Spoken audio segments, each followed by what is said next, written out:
मायके की लाज। निकिता विवेक भैया की मुंह बोली बहन है। अपने पड़ोस में रहने वाले विवेक भैया को बखूबी पहचानती है। वह बचपन से ही जिद्दी स्वभाव के रहे हैं। प्यार से भले ही बात सुन ले, पर जोर ज़बरदस्ती से उनसे कुछ मनवाना असंभव कार्य था। सरकारी नौकरी लगते ही उनके लिए अच्छे घरों के रिश्ते आने लगे थे। ऐसे में उन्हें अपने ही शहर की लड़की करुणा पसंद आ गई। करुणा के पिता कपड़ों के व्यवसायी थे। शहर में अच्छा भला नाम था उनका। 2 भाइयों की अकेली बहन करुणा परिवार की राज दुलारी थी। जब तक माता पिता जीवित रहे खूब मानदान होता रहा और वह भी मायके के नाम पर वैसे ही इतराती रही जैसे उसकी पूछ मायके में कभी कम ना होगी। 6 महीने पहले जब पिताजी गुजरे तो जैसे उसकी दुनिया ही लुट गई।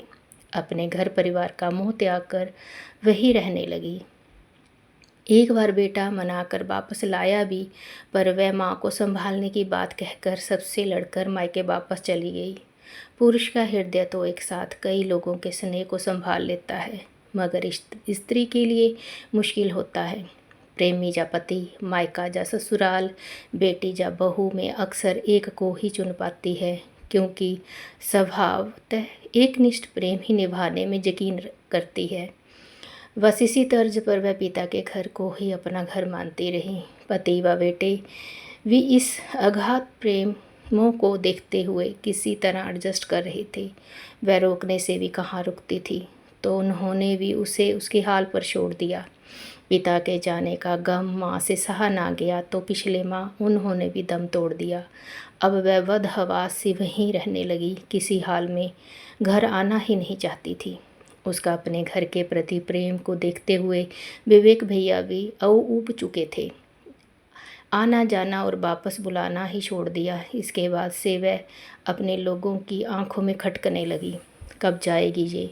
जब तक माँ बाप थे समझ में आता था, उनकी देख रेख में सहूलियत होती थी, पर अब जाने किसके मुँह में यहाँ पड़ी है। पता नहीं इनके पति भी कैसे हैं, जैसे कोई मतलब ही नहीं, लेने भी नहीं आते। मेरे पति तो साथ जाते हैं और साथ ही ले आते हैं, मायके में छोड़ते ही नहीं।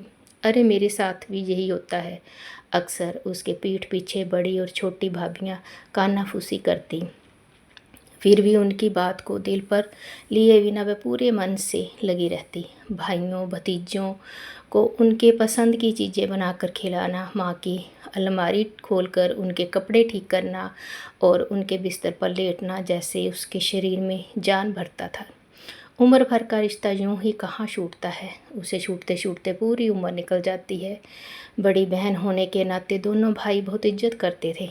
उसके खिलाफ कोई कुछ ना बोलता। शायद यही कारण था कि उसका मोह टूटता ही नहीं था। भाभियों का क्या था, उन्हें तो 24 घंटे वाली मुफ्त की नौकरानी मिल गई थी, जबकि पैसों के आगे भी काम संभालने वाले नसीब से मिलते हैं। यहाँ तो बिल्ली के भाग्य से सिक्का टूटा था। अब भांप चुके थे कि ना तो वह ससुराल जा रही है और ना ही कोई बुलावा आ रहा है। अब वे जब तब घर के सारे काम करुणा पर छोड़कर बाहर जाने लगी।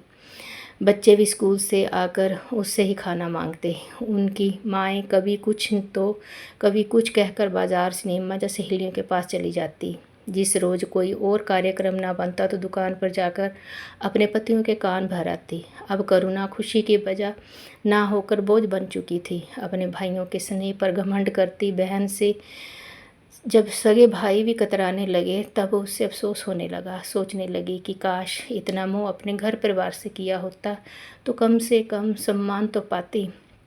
आज ना तो मायका हाथ में था और ना ही ससुराल। अंततः उसने निकिता को फ़ोन किया। दीदी आप मेरे मायके की लाज रख लीजिए। क्या हुआ भाभी, आप ठीक तो हैं? निकिता ने उनकी घबराई आवाज़ सुनकर पूछा। अभी तक तो ठीक हूँ, पर आगे का कुछ पता नहीं।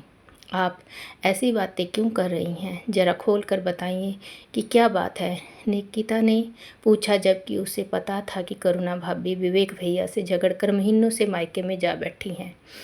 मैंने तो पहले ही कहा था भाभी कि माँ बाप का घर 4 दिन की चांदनी है, असली घर तो पति गृह होता है, पर आपको तो मायके का बहुत घमंड था।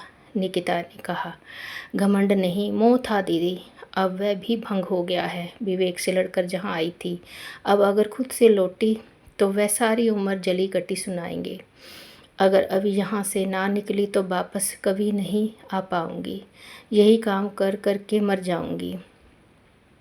अच्छा भाभी, मैं कुछ करती हूँ, कहकर निकिता ने फ़ोन रख दिया। घर की लक्ष्मी घर में ही अच्छी लगती है विवेक भैया, अब भाभी को ले आइए। सुबह सुबह आंटी जी से टिफ़िन बनाना होता नहीं है, आखिर बच्चे कितने दिनों तक बाहर का खाना खाएंगे। उसने समझा बुझाकर विवेक भैया को करुणा भाभी को मायके से वापस लाने के लिए भेजा। जब वह आई तो उन्हें देखकर दिल थक से रह गया।